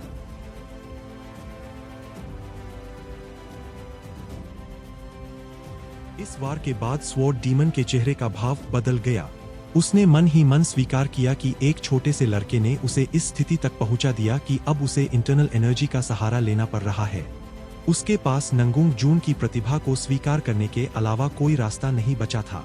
वह समझ गया कि यह लड़का जन्मजात राक्षसी स्तर की स्वॉर्ड टैलेंट लेकर पैदा हुआ है। मुकाबला समाप्त होने के बाद स्वॉर्ड डीमन ने कहा कि अभी जो तकनीकें उसने देखी वे एक निश्चित बिंदु के बाद इतनी व्यवस्थित क्रम में आगे बढ़ी कि उन्हें एक बिल्कुल नई स्वॉर्ड्समैनशिप स्टाइल कहा जा सकता है। उसने पूछा कि क्या इसमें कुल 13 तकनीकें हैं। नंगुंग जून ने हाँ में जवाब दिया। फिर स्वॉर्ड डीमन ने पूछा कि इस स्वॉर्ड्समैनशिप का नाम क्या है। नंगुंग जून ने बिना रुके जवाब दिया कि इसका नाम 13 थंडर लाइटनिंग सोर्ड्स है। यह नाम सुनते ही आसपास मौजूद लोग भीतर तक हैरान रह गए। उनके मन में यही चल रहा था कि स्वॉर्ड डीमन सीनियर के साथ लड़ते लड़ते नंगुंग जून ने अपनी तकनीकों को निखारकर नई फॉर्म्स और स्ट्राइक्स तैयार कर लीं। यह स्वॉर्ड्समैनशिप कम से कम 3 क्लाउड स्तर की थी। स्वॉर्ड डीमन ने मुस्कुराते हुए नंगुंग जून की ओर देखा और कहा कि उसे यह लड़का बहुत पसंद आया है, इसलिए अब उसे मुक्रियून हॉल में आ जाना चाहिए। नंगुंग जून ने मन ही मन मुक्रियून हॉल का नाम दोहराया ही था कि तभी हेवंस स्वॉर्ड हॉल मास्टर वहां पहुंच गई। उसने तुरंत नाराज होकर पूछा कि मुक्रियून हॉल कब से दूसरों के डिसाइपल छीनने लगा। स्वॉर्ड डीमन ने बिल्कुल बेपरवाही से जवाब दिया कि उसे यह लड़का पसंद आ गया है, इसमें समस्या क्या है। लेकिन हेवंस स्वॉर्ड हॉल मास्टर ने बिना एक पल गवाए साफ कह दिया कि नंगुंग जून उसका डिसाइपल है और कोई भी उसे छू नहीं सकता। स्वॉर्ड डीमन ने भी पीछे हटने से इनकार कर दिया। उसने कहा कि डिसाइपल होने से उसे कोई फर्क नहीं पड़ता और अगर बात लड़ाई तक पहुंचती है तो उसे भी कोई आपत्ति नहीं। दोनों के बीच माहौल एक बार फिर तनावपूर्ण हो गया, लेकिन तभी नंगुंग जून खुद आगे आया और दोनों को रोकते हुए विनम्रता से कहा कि कृपया आप दोनों रुक जाइए। इसके बाद उसने सबको चौंकाते हुए शांत स्वर में कहा कि वह मुक्रियून हॉल जाएगा। यह सुनकर वहां मौजूद सभी लोग हैरान रह गए, लेकिन उसने तुरंत अपनी बात पूरी करते हुए कहा कि वह अभी नहीं बल्कि समय आने पर वहां जाएगा। उसने समझाया कि क्योंकि लॉर्ड मुक उसकी स्वॉर्ड्समैनशिप में रुचि रखते हैं, इसलिए वह केवल कभी कभी उनके स्पारिंग पार्टनर के रूप में वहां जाएगा। यह सुनते ही आसपास मौजूद लोग मन ही मन सोचने लगे कि आखिर यह पागल लड़का कैसी बातें कर रहा है। स्वॉर्ड डीमन ने भी उत्सुक होकर पूछा कि उसने अभी क्या कहा था। अगले ही पल वह जोर से हंस पड़ा और बोला कि उसने सचमुच एक दिलचस्प लड़का ढूंढ लिया है। फिर उसने कहा कि उसे ज्यादा देर तक इंतजार मत करवाना और जाते जाते एक डिब्बा नंगुंग जून की तरफ उछाल दिया। उसके बाद वह वहां से चला गया। हेवंस स्वॉर्ड हॉल मास्टर उसे जाते हुए देखकर बड़बड़ाई कि वह आदमी हमेशा की तरह बेहद असहनीय है। नंगुंग जून ने हाथ में मिली चीज को देखकर पूछा कि यह क्या है। तब उसे बताया गया कि यही वह स्पिरिचुअल एलिक्सर है जिसका वादा किया गया था और उसका नाम व्हाइट क्रेन पिल है। हेवंस स्वॉर्ड हॉल मास्टर ने मुस्कुराते हुए नंगुंग जून से कहा कि व्हाइट क्रेन पिल उसके जैसे व्यक्ति के लिए बेहद कीमती एलिक्सर है जिसने अभी अभी इंटरनल एनर्जी बनानी शुरू की है। फिर उन्हें अचानक स्वॉर्ड डीमन की बात याद आई और उन्होंने पूछा कि मुक्रियन हॉल जाने वाली बात का क्या मतलब था। क्या नंगुंग जून सीधे हेवंस स्वॉर्ड हॉल में नहीं आएगा? तब उन्होंने खुद ही पूरी व्यवस्था समझाई कि सभी नए क्लाउड मेंबर्स पहले वन क्लाउड क्वार्टर्स में रहते हैं, जहां उन्हें बाकी नए सदस्यों के साथ प्रतिस्पर्धा करनी होती है। जो रिक्रूट वहां सबसे अच्छे परिणाम हासिल करते हैं, उन्हें अपनी पसंद का हॉल चुनने का अधिकार मिलता है। इसी वजह से भले ही नंगुंग जून अब उनका जूनियर ब्रदर है, फिर भी वे उसे अपनी इच्छा से हेवंस स्वॉर्ड हॉल में नहीं ले जा सकती। नंगुंग जून ने पूरे आत्मविश्वास से जवाब दिया कि चिंता करने की कोई जरूरत नहीं है, क्योंकि वह प्रतियोगिता जीतेगा और हेवंस स्वॉर्ड हॉल में ही शामिल होगा। उस रात नंगुंग जून अकेले बैठकर साधना करने लगा। अचानक उसके मुंह से दर्द भरी आवाज निकली, क्योंकि व्हाइट क्रेन पिल खाने के तुरंत बाद उसके शरीर में बैकलैश शुरू हो गया था। उसने महसूस किया कि हर बार जब यह बैकलैश आता है, अगर वह खुद को सोलर यांग क्यूआई से सुरक्षित रखता है तो दर्द काफी कम हो जाता है। इसी प्रक्रिया के दौरान उसकी हेवनली थंडर ट्रू यांग फॉर्मूला पर पकड़ भी धीरे धीरे मजबूत होती जा रही थी। उसने मन ही मन सोचा कि जैसे ही पर्याप्त इंटरनल एनर्जी इकट्ठी हो जाएगी, उसे अपना पहला एक्यूपॉइंट खोलना होगा। लेकिन उसने खुद को तुरंत सावधान भी किया कि उसे बिल्कुल भी जल्दबाजी नहीं करनी चाहिए, क्योंकि इतनी सी भी गलती हुई तो क्यूआई डेविएशन हो सकता है। वैसे भी इतने कम समय में वह अपने शरीर को पूरी तरह नहीं बदल सकता, इसलिए उसने तय किया कि अगले दिन से वह सबसे पहले अपनी बुनियादी शारीरिक ताकत बढ़ाने पर ध्यान देगा। अगले दिन चंगचेयो सोसाइटी के प्रशिक्षक नए रिक्रूट्स को देख रहे थे। उनमें से एक ने कहा कि इस बार काफी बड़ी संख्या में नए सदस्य आए हैं। दूसरे ने जवाब दिया कि सभी लोग उन्हें ढूंढकर लाने के लिए बहुत मेहनत करके आए हैं और इस बार कई होनहार प्रतिभाएं भी मौजूद है। सबको इतनी लगन से अभ्यास करते देख अच्छा लग रहा था। तभी किसी की नजर एक लड़की पर पड़ी और उसने पूछा कि वह कौन है। जवाब मिला कि उसका नाम डैनसोहे है और उसके अंदर भविष्य में हॉल मास्टर बनने लायक प्रतिभा है। लेकिन दूसरे व्यक्ति ने कहा कि शांक्सी का राइजिंग स्टार बेक रिचियांग अभी भी उससे कहीं आगे दिखाई देता है। तभी उनकी नजर नंगुंग जून पर गई। किसी ने हैरानी से पूछा कि वह क्या कर रहा है। दूसरे ने देखा कि वह स्वॉर्ड्समैनशिप का अभ्यास करने के बजाय केवल अपनी बेसिक फिजिकल कंडीशनिंग पर काम कर रहा है। उन्होंने संदेह जताया कि क्या वह इस तरह सचमुच जीत पाएगा। ऊपर से उसका शरीर भी बहुत दुबला पतला है। उनका कहना था कि ऐसी बुनियादी ट्रेनिंग तो उसे यहाँ आने से पहले ही पूरी कर लेनी चाहिए थी, क्योंकि यहाँ तलवार चलाने का अभ्यास करने के लिए भी मुश्किल से समय मिलता है। लेकिन एक व्यक्ति चुपचाप नंगुंग जून को देखता रहा और मन ही मन बोला कि असली विजेता का पता तो मुकाबला होने के बाद ही चलेगा। आखिर में यह फैसला लिया गया कि इस बार रिक्रूट्स की संख्या काफी ज्यादा है, इसलिए प्लेसमेंट टेस्ट को स्पारिंग टूर्नामेंट के रूप में आयोजित किया जाएगा और उसी के अनुसार सारी तैयारी की जाएगी। 3 दिन बाद स्पारिंग टूर्नामेंट शुरू हुआ। चारों तरफ मौजूद रिक्रूट्स आपस में बात कर रहे थे कि आखिर अब मुकाबले शुरू होने वाले हैं और देखने वाली बात होगी कि इस बैच में कितने काम के लोग निकलते हैं। तभी उद्घोषणा हुई कि पहला स्पारिंग मैच शुरू होने वाला है और सभी प्रतिभागी अपनी जगह ले लें। पहले मुकाबले के लिए डैनसोहे और नंगुंग जून को बुलाया गया। मैदान में पहुंचते ही डैनसोहे ने नंगुंग जून से कहा कि वह सिर्फ उसकी कम उम्र देखकर बिल्कुल भी रियायत नहीं देगी, इसलिए तैयार रहे। यह सुनकर नंगुंग जून मन ही मन थोड़ा हैरान हुआ और सोचने लगा कि कम उम्र। फिर डैनसोहे ने कहा कि वह अपनी तलवार निकाल ले, वह उसका इंतजार करेगी। लेकिन नंगुंग जून ने शांत स्वर में जवाब दिया कि इंतजार करने की कोई जरूरत नहीं है। यह सुनते ही डैनसोहे गुस्से में उसे घमंडी लड़का कहकर चिल्लाई।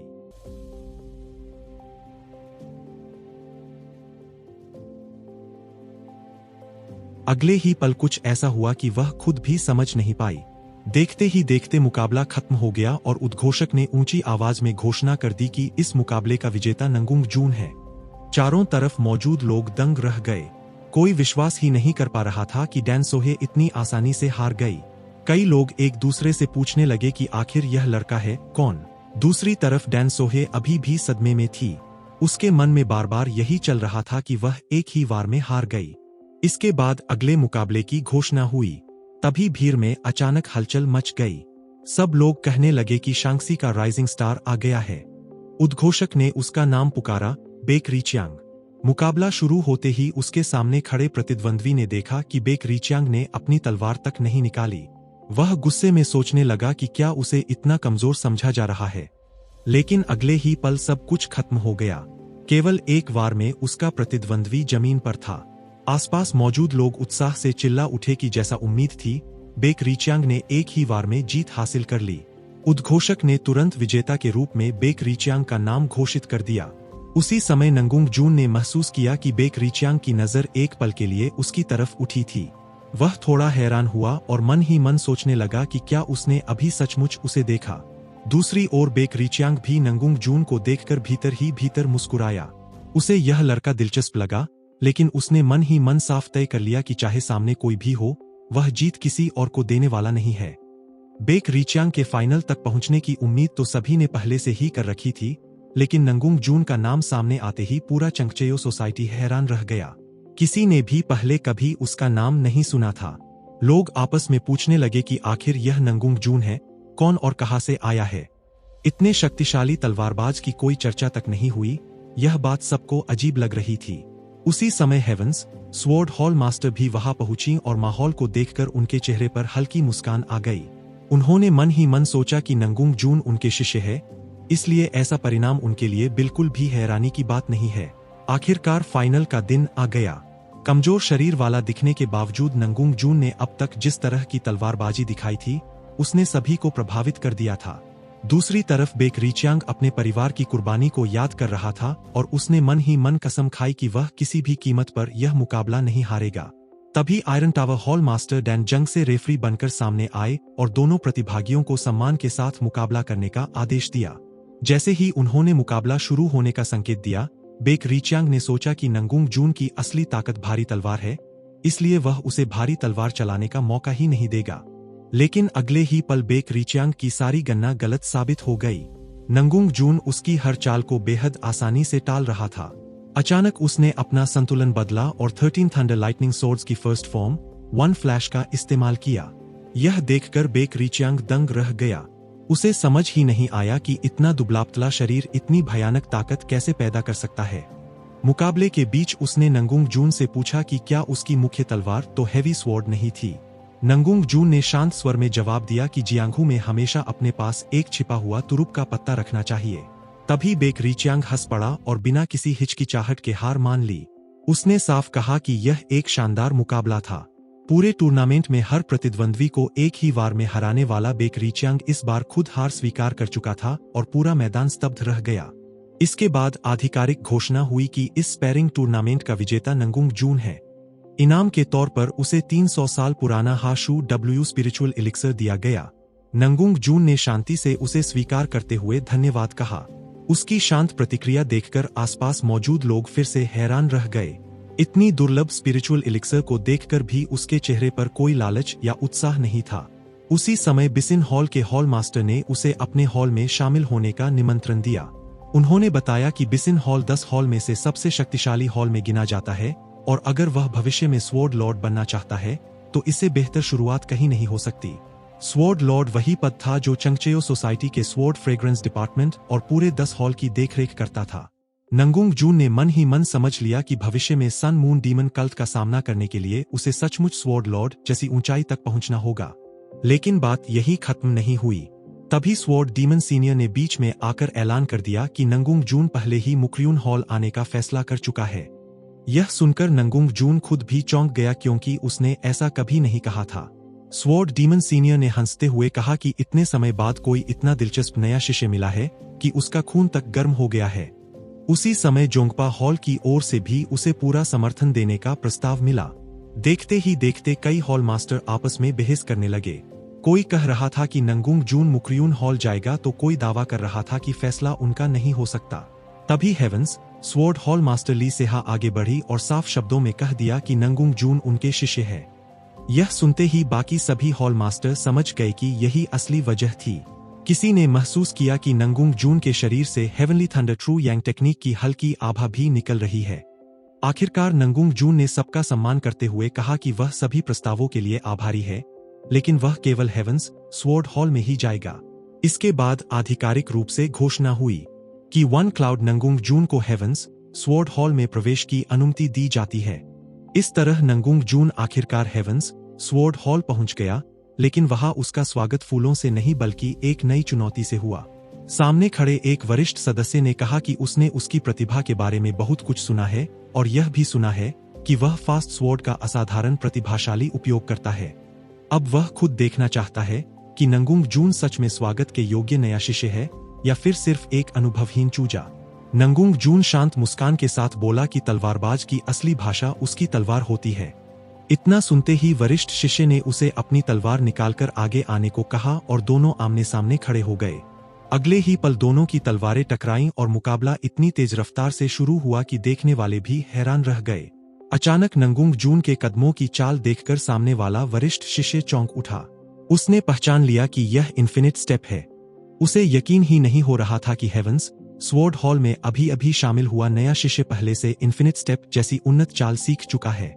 ऊपर से यह मुकाबला देख रही ली सेहा मन ही मन संतुष्ट थीं। हेवंस स्वॉर्ड हॉल की परंपरा यही थी कि सभी वरिष्ठ शिष्य मिलकर नए सदस्य पर इतना दबाव बनाते हैं कि उसकी असली क्षमता सामने आ जाए। लेकिन नंगुंग जून ने उस दबाव में घबराने के बजाय शुरुआत से ही अपनी तलवार निकाल ली और पूरे आत्मविश्वास के साथ मुकाबला कर रहा था। आसपास खड़े शिष्य भी हैरान थे कि वह गोंग जूनैम जैसे वरिष्ठ शिष्य के साथ बराबरी से वारों का आदान प्रदान कर रहा है। इतना ही नहीं, वह रफ्तार में भी पीछे नहीं था। देखते ही देखते सभी को महसूस होने लगा कि नंगुंग जून सिर्फ बराबरी नहीं कर रहा बल्कि धीरे धीरे अपनी गति और भी बढ़ाता जा रहा है। गोंग जूनैम समझ नहीं पा रहा था कि इतना कमजोर शरीर और इतनी कम इंटरनल एनर्जी होने के बावजूद नंगुंग जून इतनी शक्तिशाली और तेज स्वॉर्ड स्ट्राइक्स कैसे चला पा रहा है। तभी उसके मन में आया कि अब समझ में आया क्यों हॉल मास्टर ने उसे अपना शिष्य बनाया था। वह उत्साहित हो गया और मन ही मन सोचने लगा कि आखिर नंगुंग जून की सीमा कहाँ तक है। लेकिन तभी ली सेहा ने बीच में आकर मुकाबला रोक दिया। उन्होंने कहा कि अब बहुत हो गया। छत पर खड़ी वह अपने शिष्य को लेकर चिंतित थीं और चाहती थीं कि बात यही समाप्त हो। गोंग जूनैम ने अपनी तलवार म्यान में रखी और मुस्कुराते हुए कहा कि अगली बार वे हेवी स्वॉर्ड से मुकाबला करेंगे। इसके बाद उसने अपना परिचय देते हुए कहा कि उसका नाम गोंग जूनैम है और आगे साथ काम करने की उम्मीद रखता है। नंगुंग जून ने भी सम्मानपूर्वक अपना परिचय दिया और कहा कि वह उनसे बहुत कुछ सीखना चाहता है। इसके बाद हेवंस स्वॉर्ड हॉल के बाकी शिष्य भी उसके पास आ गए। उन्होंने पूछा कि क्या सच है कि उसने स्पैरिंग टूर्नामेंट में हर प्रतिद्वंद्वी को एक ही वार में हराया और सभी हॉल मास्टर उसे अपना शिष्य बनाना चाहते थे। कुछ शिष्य हंसते हुए बोले कि उनका सबसे छोटा शिष्य तो बिल्कुल जूनियर जैसा नहीं लगता, उल्टा उन्हें ही उससे सीखना पड़ेगा। आखिर सभी ने मिलकर नंगुंग जून का हेवंस स्वॉर्ड हॉल में स्वागत किया। उस रात नंगुंग जून फिर से अपनी बीमारी की पीड़ा से जूझने लगा। उसके शरीर में दौरे पहले से भी ज्यादा भयंकर होने लगे थे क्योंकि 9 ब्लॉक्ड मेरिडियंस की कोल्ड क्यूआई लगातार बढ़ रही थी। वह हेवनली थंडर ट्रू यांग टेक्निक की लाइटनिंग क्यूआई का सहारा लेकर किसी तरह उस पीड़ा को सहन करने की कोशिश कर रहा था। तभी अचानक किसी ने उसके सिर पर हाथ रखा। नंगुंग जून ने आंखें खोली तो देखा कि ली सेहा उसके पीछे बैठकर अपनी क्यूआई उसके शरीर में पहुंचा रही थीं। नंगुंग जून ने राहत की सांस लेते हुए उनका धन्यवाद किया। ली सेहा ने बताया कि उन्होंने दूर से ही उसकी क्यूआई को अस्थिर होते महसूस कर लिया था और अगर वह देर कर देती तो स्थिति खतरनाक हो सकती थी।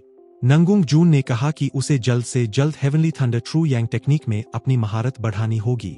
ली सेहा ने भी समझाया कि 9 ब्लॉक्ड मेरिडियंस की शक्ति अब बहुत तेजी से बढ़ेगी। यह सुनकर नंगुंग जून ने उनसे निवेदन किया कि अब समय आ गया है कि वह 300 साल पुराने हाशू डब्ल्यू स्पिरिचुअल एलिक्सर का सेवन करे। ली सेहा कुछ क्षण चुप रहीं और फिर मुस्कुराकर बोलीं कि उसे सिर्फ उन पर भरोसा रखना होगा। उन्होंने तुरंत उसी समय प्रक्रिया शुरू करने का फैसला किया। नंगुंग जून ने हाशू डब्ल्यू खाना शुरू किया। वह समझ गया था कि भले ही यह सर्वोच्च श्रेणी का स्पिरिचुअल एलिक्सर न हो, लेकिन इस समय उसकी इंटरनल एनर्जी बढ़ाने के लिए इससे बेहतर सहायता नहीं मिल सकती। उसने मन ही मन निश्चय किया कि इस स्पिरिचुअल एलिक्सर की एक एक बूंद ऊर्जा को पूरी तरह अपने शरीर में समाहित करेगा। ली सेहा उसके पीछे बैठ गए और नंगुंग जून ने हेवनली थंडर ट्रू यांग टेक्निक के अनुसार अपनी इंटरनल एनर्जी का संचार शुरू कर दिया ताकि हाशू डब्ल्यू की शक्ति पूरे शरीर में व्यर्थ बिखरने के बजाय सही तरीके से उसकी साधना में समा जाए। यह देखकर ली सेहा पूरी तरह स्तब्ध रह गईं। नंगुंग जून जिस सटीकता से अपनी क्यूआई को नियंत्रित कर रहा था वह किसी ऐसे अनुभवी ग्रैंड मास्टर जैसी थी जिसने दशकों तक साधना की हो। अगले ही पल उन्होंने देखा कि हाशू डब्ल्यू की पूरी ऊर्जा बिना जरा भी नष्ट हुए हेवनली थंडर ट्रू यांग टेक्निक में समा गई। वह अविश्वास में पड़ गईं क्योंकि उन्होंने अपने पूरे जीवन में कभी किसी को स्पिरिचुअल एलिक्सर की 100% शक्ति अवशोषित करते नहीं देखा था। उन्होंने मन ही मन स्वीकार किया कि 9 ब्लॉक्ड मेरिडियंस के साथ जन्म लेने के बावजूद नंगुंग जून की प्रतिभा वास्तव में राक्षसी स्तर की है। साधना पूरी होने के बाद ली सेहा ने कहा कि उसकी प्रगति इतनी तेज है कि वह तुरंत प्रमोशन एग्जामिनेशन भी दे सकता है। नंगुंग जून ने विनम्रता से कहा कि यह सब उनकी वजह से संभव हुआ है और वह आगे भी पहले से अधिक मेहनत करेगा। ली सेहा उसे आराम करने के लिए कहकर बाहर निकल गईं, लेकिन चलते चलते उनके मन में वही एनर्जी सर्कुलेशन और साधना के दौरान महसूस हुए मार्शल प्रिंसिपल्स बार बार घूमने लगे।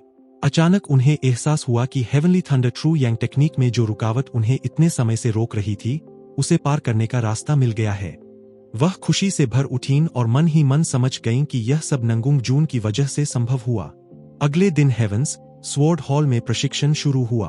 प्रशिक्षक ने सभी शिष्यों को सोयोन स्वॉर्ड आर्ट सिखाते हुए बताया कि जब तक कोई इस तलवार कला के कम से कम 5वें स्तर तक नहीं पहुंचता, उसे किसी भी मिशन में भाग लेने की अनुमति नहीं मिलेगी। उन्होंने सभी को निर्धारित चालों के अनुसार अभ्यास करने का आदेश दिया। बाकी शिष्य अभी पहली बार इस तकनीक को समझने की कोशिश ही कर रहे थे कि नंगुंग जून ने एक ही प्रयास में उसे पूरी तरह सफलतापूर्वक प्रदर्शित कर दिया। यह देखकर पूरा प्रशिक्षण मैदान स्तब्ध रह गया। सभी फुसफुसाने लगे कि जिस तकनीक को उसने पहली बार देखा, उसे उसी क्षण सीख लेना असंभव है। कुछ शिष्यों ने अनुमान लगाया कि शायद हॉल मास्टर ने पहले ही उसे यह कला सिखा दी होगी क्योंकि वह उनका शिष्य है। तभी किसी को याद आया कि पिछली रात उसने हॉल मास्टर को नंगुंग जून के कमरे से निकलते हुए देखा था। यह सुनते ही बाकी सभी शिष्य और भी ज्यादा हैरान रह गए। चंगचेयो सोसाइटी के प्रशिक्षण के दौरान नंगुंग जून की असाधारण प्रतिभा सबके सामने आने लगी। एक दिन प्रशिक्षक ने उसे बुलाकर पूछा कि क्या हेवंस स्वॉर्ड हॉल मास्टर उसे अलग से गुप्त प्रशिक्षण दे रही है, लेकिन नंगुंग जून ने शांत होकर साफ इनकार कर दिया। इसके बाद उसने कहा कि अब साधारण अभ्यास पर समय बर्बाद करने की जरूरत नहीं है और वे सीधे ग्रेट एक्सटेंशन स्वॉर्ड टेक्निक सीख सकते हैं। यह सुनकर प्रशिक्षक भी हैरान रह गया क्योंकि नंगुंग जून ने पहली बार देखी हुई तलवार की चाल को उसी पल पूरी तरह समझ लिया था। सभी मानने लगे कि इतनी क्षमता तो मौजूदा हॉल मास्टर में भी उस उम्र में नहीं थी। हर किसी के मन में एक ही बात थी कि नंगुंग जून सचमुच एक असाधारण प्रतिभा है और उसकी स्वॉर्ड इंटेंट पहले ही बेहद परिपक्व स्तर पर पहुंच चुकी है। लेकिन साथ ही यह चिंता भी थी कि अगर वह इसी तरह पूरे हॉल को प्रभावित करता रहा तो बाकी शिष्य बहुत पीछे रह जाएंगे। इसी बीच दूसरे वरिष्ठों ने कहा कि हेवंस स्वॉर्ड हॉल को ऐसे ही प्रतिभाशाली लोगों की जरूरत है और यह पूरे हॉल के लिए गर्व की बात है। सबने तय किया कि अगर सबसे छोटा शिष्य इतनी तेजी से आगे बढ़ रहा है तो बाकी लोगों को भी पहले से कहीं ज्यादा मेहनत करनी होगी। इसके बाद प्रशिक्षक ने नंगुंग जून को ग्रेट एक्सटेंशन स्वॉर्ड टेक्निक सिखाने का फैसला किया और उसे ध्यान से देखकर हर चाल का अनुसरण करने को कहा। नंगुंग जून ने सम्मान के साथ सिर झुकाकर कहा कि वह उनके मार्गदर्शन की प्रतीक्षा कर रहा है। उसी समय चंगचेयो सोसाइटी की ग्रैंड मीटिंग रूम में एक महत्वपूर्ण सभा चल रही थी। चर्चा जियांग प्रोविंस की स्थिति पर थी, जहां अनऑर्थोडॉक्स फैक्शंस बार बार इकट्ठी होकर गायब हो रही थीं और नई जानकारी के अनुसार आयरन वॉर कैंप पूरे मामले के पीछे था। हालात इतने गंभीर हो चुके थे कि सशस्त्र हस्तक्षेप की भी बात उठने लगी। तभी आखिरी विषय के रूप में हेवंस स्वॉर्ड हॉल के वन क्लाउड सदस्य नंगुंग जून का नाम सामने आया। सवाल यह था कि क्या उसे जियांगू में मिशन पर जाने की अनुमति दी जाए। कुछ लोगों का मानना था कि उसे सन मून डीमन कल्ट से बचाकर लाना सही फैसला था, लेकिन अब उसे दोबारा बाहर भेजना बहुत बड़ा जोखिम होगा। सभा में कई लोगों ने याद दिलाया कि नंगुंग जून जन्म से 9 इन ब्लॉक्ड मेरिडियंस लेकर पैदा हुआ है और इसी वजह से पहले ही उसकी जान खतरे में रहती है। उनका कहना था कि उसे बचाने के लिए ही हेवंस स्वॉर्ड हॉल मास्टर को भेजा गया था, फिर अब उसे जियांगू भेजने का क्या मतलब है। ऊपर से वह हेवनली थंडर ट्रू यांग टेक्निक भी सीख चुका है और अगर सन मून डीमन कल्ट को इसकी भनक लग गई तो वे उसे हर हाल में अपने कब्जे में लेना चाहेंगे। आखिरकार सबकी नजर हेवंस स्वॉर्ड हॉल मास्टर ली सेहा पर गई और उनसे उनकी राय पूछी गई। ली सेहा ने बिना किसी झिझक के कहा कि वह नंगुंग जून को ऐसा इंसान नहीं मानती जिसे हमेशा बचाकर रखा जाए। उन्हें पहली मुलाकात में नंगुंग जून की कही हुई बात याद आई कि जो अपने मार्शल आर्ट्स की जिम्मेदारी नहीं ले सकता उसे तलवार पकड़ने का अधिकार भी नहीं है। ली सेहा ने कहा कि ऐसा शिष्य अपने न्याय और धर्म के लिए जीता है और भविष्य में चंगचेयो सोसाइटी की डिवाइन स्वॉर्ड बनने की क्षमता रखता है, इसलिए उसे दुनिया की असली चुनौतियों का सामना करने देना ही सही होगा। इसके बाद स्वॉर्ड डीमन सीनियर ने भी खुलकर नंगुंग जून का समर्थन किया। उन्होंने कहा कि सब लोग सिर्फ इस डर में जी रहे हैं कि कहीं वह सन मून डीमन कल्ट के हाथ न लग जाए, लेकिन कोई उसकी असली क्षमता को नहीं देख रहा। 9 इन ब्लॉक्ड मेरिडियंस के बावजूद वह जन्मजात स्वॉर्ड जीनियस है और इस सभा में मौजूद किसी भी व्यक्ति ने उसके जैसा प्रतिभाशाली इंसान पहले कभी नहीं देखा। उन्होंने सभी को याद दिलाया कि जब सोसाइटी को ताकतवर लोगों की कमी थी तब सब शिकायत करते थे, लेकिन अब जब उनके हाथ एक बेहद तेज तलवार लगी है तो उसी से डर रहे हैं। उन्होंने साफ कहा कि नंगुंग जून में नई मार्शल आर्ट्स बनाने की अद्भुत क्षमता है और अगर उसे अनुभव मिला तो वह चंगचेओ सोसाइटी की सबसे बड़ी ताकतों में से एक बन जाएगा। आखिरकार लंबी चर्चा के बाद फैसला लिया गया कि नंगुंग जून को फिलहाल जियांगू में जाने की अनुमति दी जाएगी, लेकिन सन मून डीमन कल्ट से जुड़े किसी भी मिशन पर उसे नहीं भेजा जाएगा। सभी ने इस निर्णय पर सहमति जताई और उसके पहले मिशन की तैयारी शुरू हो गई। कुछ समय बाद नंगुंग जून को बताया गया कि फिलहाल उसे अनहुई प्रोविंस में काम करना होगा, जहां उसे डोंगलिंग के अनऑर्थोडॉक्स ग्रुप बेगोंग सेक्ट की गतिविधियों की जांच करनी है। नंगुंग जून मन ही मन सोच रहा था कि वह यह मिशन अकेले भी पूरा कर सकता था, लेकिन उसे बताया गया कि पहली बार होने की वजह से उसके साथ हेओ इल जाएगा। हेओ इल ने अपना परिचय दिया और दोनों ने एक दूसरे का सम्मानपूर्वक अभिवादन किया। नंगुंग जून की नजर उसके साथ रखी लौकी पर गई तो उसने पूछा कि क्या उसमें शराब है। हेओ इल ने मुस्कुराकर कहा कि हाँ, उसमें शराब है, लेकिन वह हर समय नहीं पीता। उसे सिर्फ तब उसकी जरूरत पड़ती है जब वह तलवार उठाता है। यह सुनकर नंगुंग जून और भी ज्यादा सतर्क हो गया। दोनों सबसे पहले बाजार पहुंचे ताकि वहां की अफवाहों और हालात का पता लगाया जा सके। तभी उन्होंने देखा कि कुछ अनऑर्थोडॉक्स लोग एक बूढ़े आदमी को बेरहमी से पीट रहे थे। वे बार बार उससे कर्ज लौटाने की मांग कर रहे थे और धमकी दे रहे थे कि अगर पैसे नहीं दे सकता तो अपनी बेटी उनके हवाले कर दे। बूढ़ा बार बार रेहम की भीख मांगता रहा और थोड़ा समय मांगता रहा, लेकिन वे लोग उसकी एक भी बात सुनने को तैयार नहीं थे। जैसे ही उन्होंने उसे दोबारा बंद करने का आदेश दिया और वह मदद के लिए चिल्लाया, तभी नंगुंग जून आगे बढ़ा और शांत लेकिन दृढ़ आवाज में सिर्फ एक शब्द कहा, रुक जाओ। अनऑर्थोडॉक्स लोगों ने मुड़कर देखा और हंसते हुए पूछा कि यह कौन है। जब उन्हें पता चला कि सामने चंगचेओ सोसाइटी का सिर्फ एक वन क्लाउड सदस्य खड़ा है, तो उन्होंने उसका मजाक उड़ाना शुरू कर दिया और कहा कि क्या अब चंगचेओ सोसाइटी ऐसे पागलों को भी आदेश देने भेज रही है। उनकी बात पूरी भी नहीं हुई थी कि नंगुंग जून ने तुरंत अपनी 13 थंडर लाइटनिंग सोर्ड्स की थर्ड फॉर्म 3 विजडम्स का प्रयोग कर दिया। एक ही पल में उसकी तलवार बिजली की तरह चमकी और दुश्मनों पर टूट पड़ी। यह देखकर उसके मन में बस एक ही विचार आया कि चाहे कितना भी समय क्यों न बीत जाए, अनऑर्थोडॉक्स फैक्शंस की गंदी हरकतें कभी नहीं बदलती। नंगुंग जून ने घायल बूढ़े आदमी को उठाकर पूछा कि क्या वह ठीक है। बूढ़ा पहले तो डर के मारे सहम गया, क्योंकि उसने अभी अभी नंगुंग जून की भयानक तलवारबाजी अपनी आंखों से देखी थी, लेकिन कुछ पल बाद उसने खुद को संभाला और कांपती आवाज में उसका धन्यवाद किया। हेओ इल दूर से यह सब देख रहा था और समझ गया कि किसी आम इंसान का इस तरह घबरा जाना बिल्कुल स्वाभाविक है। उसने महसूस किया कि नंगुंग जून ने हमला करने से पहले दुश्मनों और अपनी ताकत का सटीक आकलन किया था। उसकी तलवार की मुद्रा में जरा भी घबराहट नहीं थी और सबसे हैरान करने वाली बात यह थी कि एक नए शिष्य होने के बावजूद उसका अनुभव किसी पुराने योद्धा जैसा लग रहा था। हेओ इल के मन में आया कि चंगचेओ सोसाइटी लौटकर उसे इस लड़के के बारे में बहुत कुछ बताना होगा। उधर बेगोंग सेक्ट के अड्डे पर शराब और लूट का जश्न मनाया जा रहा था।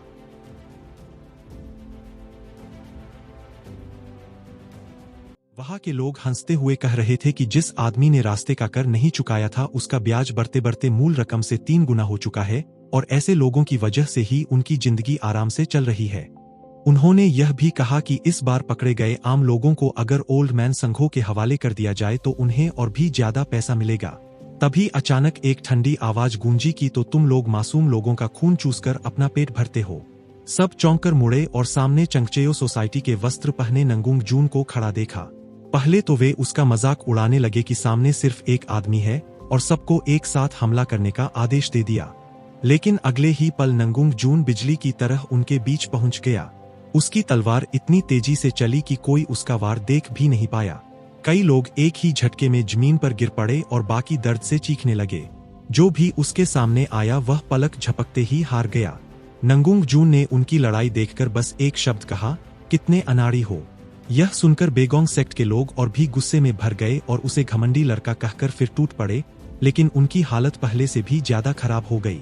कुछ ही पलों में कई लोगों के हथियार टूट चुके थे, किसी का हाथ कट चुका था और बाकी डर के मारे पीछे हटने लगे। आखिरकार सेक्ट लीडर खुद सामने आया और बोला कि अब वह इस नए लड़के को अपने हाथों से खत्म करेगा। इधर हेओ इल हल्की मुस्कान के साथ सोच रहा था कि यह जूनियर तो अपने सीनियर से खूब काम करवा रहा है। तभी नंगुंग जून ने उससे कहा कि उसने सुना है हेओ इल ट्रैकिंग आर्ट्स में माहिर है, इसलिए जब तक वह दुश्मनों का ध्यान अपनी ओर लगाए रखेगा तब तक हेओ इल जाकर बंदी बनाए गए आम लोगों को ढूंढ कर सुरक्षित बाहर निकाल दे। हेओ इल ने पूछा कि क्या वह अकेले संभाल पाएगा क्योंकि यह काफी खतरनाक होगा, लेकिन नंगुंग जून ने बिना हिचक जवाब दिया कि सबसे पहले आम लोगों की सुरक्षा जरूरी है।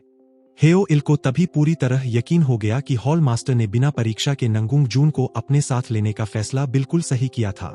इस लड़के में सिर्फ ताकत ही नहीं बल्कि एक सच्चे योद्धा का चरित्र भी था।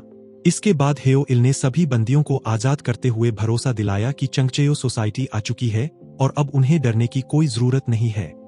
दूसरी तरफ बेगोंग सेक्ट के लोग अपनी आंखों पर विश्वास नहीं कर पा रहे थे।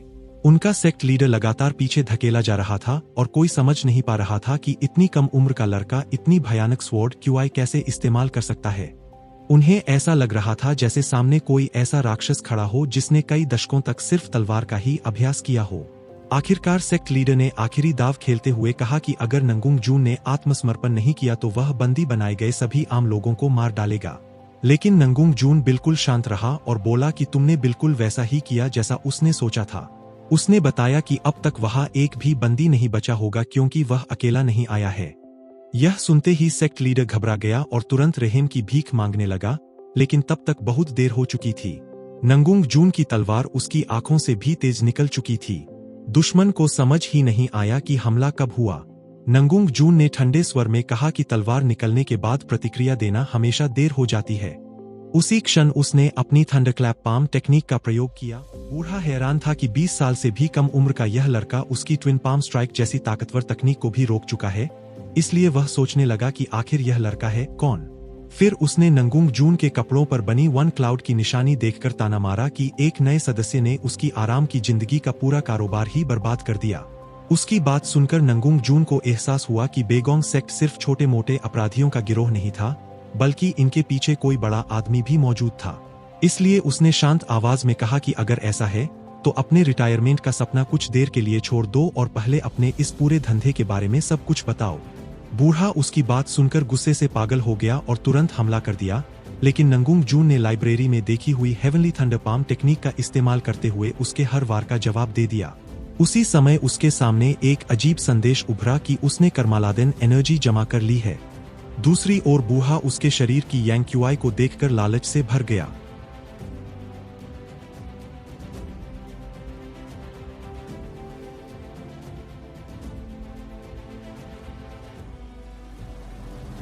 जब नंगुंग जून ने उसकी कमजोर इंटरनल एनर्जी देखकर पूछा कि क्या उसने किसी घटिया डिमोनिक कल्टीवेशन मेथड को सीख रखा है, तो बूढ़ा और भड़क गया। उसके मन में बस एक ही लालच था कि अगर वह नंगुंग जून की 16 यांग क्यूआई को निगल ले तो तुरंत पीक रियल्म की पूर्ण अवस्था तक पहुंच जाएगा। इसी लालच में उसने अपना राज खुद ही खोल दिया। उसने स्वीकार कर लिया कि बेगोंग सेक्ट को सन मून डीमन कल्ट से उसी ने जोड़ा था और बदले में उसे हेवंस डिवाउरिंग आर्ट जैसी खतरनाक तकनीक मिली थी। इतना सुनते ही नंगुंग जून समझ गया कि उसे जितनी जानकारी चाहिए थी वह मिल चुकी है।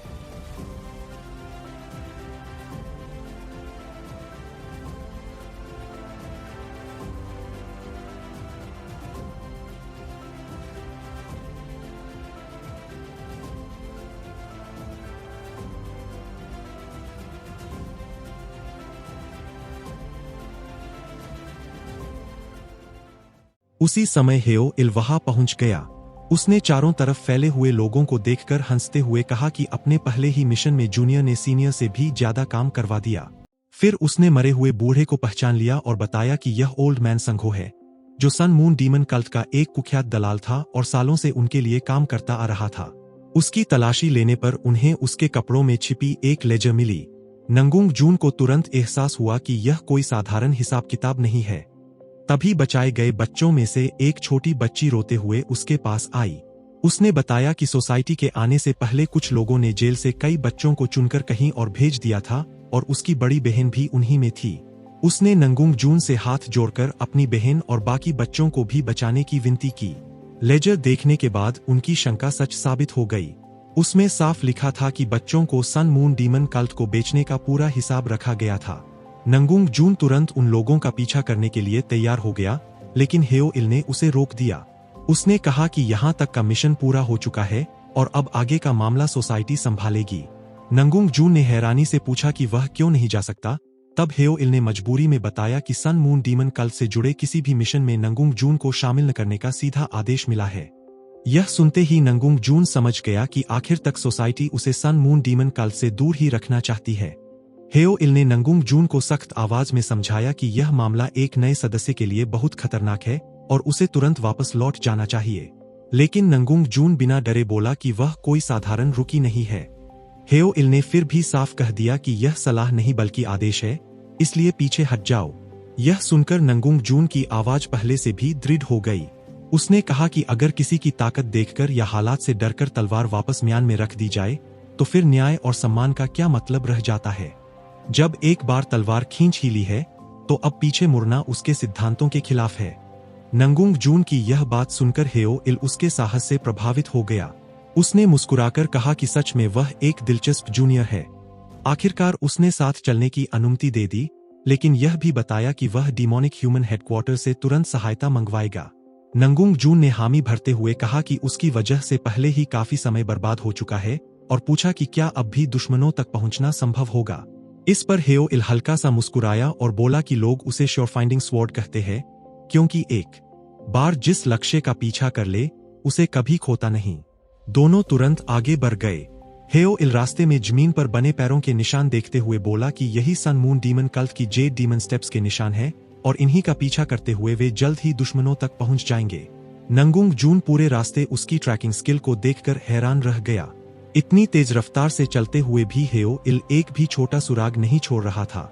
उसके फुटवर्क की स्थिरता और हर निशान को पहचानने की क्षमता किसी महान गुरु की असली विरासत जैसी लग रही थी। तभी नंगुंग जून को समझ आया कि हेयो इल उसे पहले वापस क्यों भेजना चाहता था। चंगचेयो सोसाइटी में आने के बाद से उसने लगातार शरीर को मजबूत किया था और अच्छी तरह खाना भी खाया था, लेकिन उसकी स्टैमिना अब भी कमजोर थी। वह मुश्किल से हेयो इल की रफ्तार के साथ चल पा रहा था।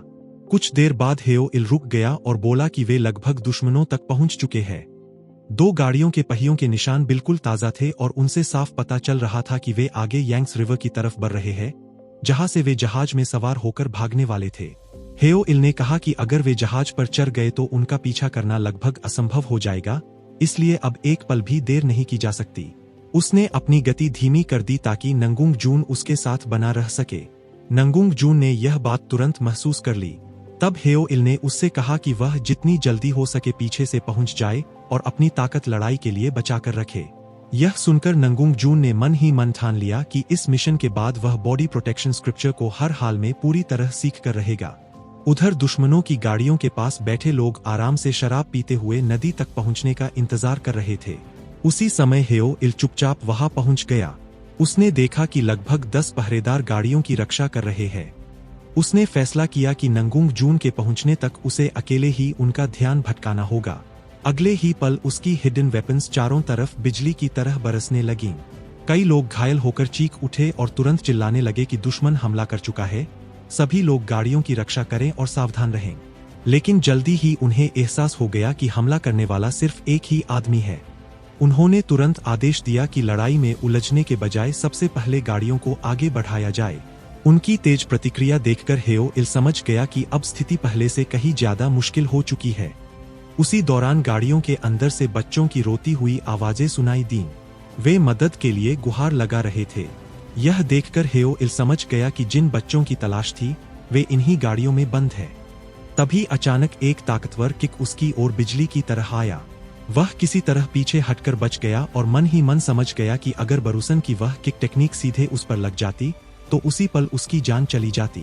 सामने खड़ा दुश्मन उसकी हालत देखकर मजाक उड़ाते हुए बोला कि उसे डर से कांपता देखना बड़ा मजेदार है।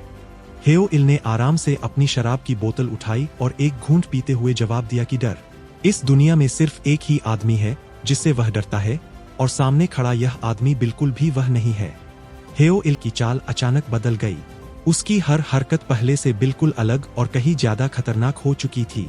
हेयो इल ने उस रहस्यमय दुश्मन के हमले को रोकने की पूरी कोशिश की, लेकिन अगले ही पल वह जोर से पीछे जा गिरा।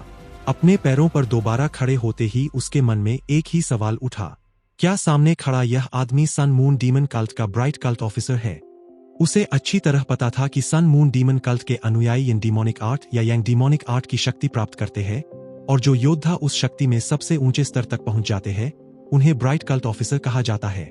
ऐसे दुश्मन का सामना करने के लिए कम से कम 3 क्लाउड रियल्म की ताकत चाहिए होती है। यह सोचते ही हेओ इल के चेहरे पर चिंता साफ दिखाई देने लगी। अगर नंगुंग जून यहाँ पहुंच गया तो उसके लिए यह लड़ाई बेहद खतरनाक साबित हो सकती थी। दूसरी तरफ दुश्मन लगातार उसका मजाक उड़ाते हुए कह रहा था कि वह बस चूहे की तरह भागता फिर रहा है। हेओ इल ने मौका देखकर अचानक पलटवार करने की कोशिश की। उसे लगा कि शायद यही एक अवसर है, लेकिन उसका हमला तुरंत रोक दिया गया। सामने वाले ने हंसते हुए कहा कि कितना अफसोस है, क्या यह सिर्फ ध्यान भटकाने की चाल थी। हेओ इल समझ चुका था कि इंटरनल एनर्जी के मामले में वह अपने प्रतिद्वंद्वी से बहुत पीछे है और सीधी लड़ाई जीतना लगभग असंभव है। यह देखकर आसपास मौजूद बच्चे और आम लोग घबराकर चिल्लाने लगे। वे रोते हुए हेओ इल से कहने लगे कि उन्हें कुछ नहीं होना चाहिए। उनकी आवाज सुनकर हेओ इल को अपने ऊपर शर्म महसूस हुई, जबकि सामने वाला आदमी उसका मजाक उड़ाते हुए बोला कि बस इतनी ही ताकत है। चंगचेयो सोसाइटी के लोग हमेशा उसके रास्ते में आते रहते हैं, लेकिन वह उसे इतनी आसानी से मरने भी नहीं देगा। हेओ इल ने मन ही मन सोचा कि क्या अब यहाँ से बच निकलने का कोई रास्ता भी बचा है। उसी समय अचानक किसी ने पीछे से आवाज लगाई। हेओ इल ने मुड़कर देखा तो वहां नंगुंग जून खड़ा था। उसने शांत स्वर में पूछा कि क्या अब उसे लड़ाई में शामिल होने की अनुमति है। नंगुंग जून को देखते ही हेओ इल के मन का सारा बोझ जैसे उतर गया। उसे इस बात की चिंता नहीं रही कि यह लड़का समय पर पहुंचा या नहीं, बल्कि उसे राहत महसूस हुई। उसने बिना किसी हिचकिचाहट के कहा कि अब यह लड़ाई नंगुंग जून संभाले। दुश्मन ने नंगुंग जून को ऊपर से नीचे तक देखा और तुरंत समझ गया कि यह साधारण लड़का नहीं है। वह हैरान था कि 20 साल की उम्र भी पूरी न करने वाले इस युवक के पूरे शरीर से इतनी तेज स्वॉर्ड ऑरा कैसे निकल रही है। एक पल के लिए उसे लगा कि शायद उसने सामने वाले को गलत समझ लिया था। फिर वह हंस पड़ा और बोला कि क्या अब दोनों मिलकर उस पर हमला करेंगे। लेकिन एक मामूली 1 क्लाउड वॉरियर के आ जाने से कुछ भी नहीं बदलने वाला। वह जानता था कि कल्टीवेशन लेवल के हिसाब से उनका दुश्मन उनसे कहीं आगे था। 3rd रियल्म से लेकर 1st रियल्म तक मार्शल आर्टिस्ट अपनी तकनीकों और इंटरनल एनर्जी को निखारते हैं, लेकिन पीक रियल्म में पहुंचने के बाद वही इंटरनल एनर्जी शरीर से बाहर प्रकट होकर एक्सटर्नल फॉर्म बन जाती है, जिससे उसकी ताकत और विनाशकारी शक्ति कई गुना बढ़ जाती है। इसलिए सामने वाला बार बार नंगुंग जून का मजाक उड़ाते हुए कह रहा था कि एक मामूली 1 क्लाउड वॉरियर आखिर कर भी क्या सकता है। लेकिन अगले ही पल नंगुंग जून ने तलवार संभाली और बिना घबराए आगे बढ़ गया। के मन में एक ही विचार आया कि स्वॉर्ड क्यूआई हो या पाम टेक्निक, ये मार्शल आर्ट्स का सिर्फ एक हिस्सा है। असली ताकत उस इंसान की समझ और उसकी तलवार में होती है।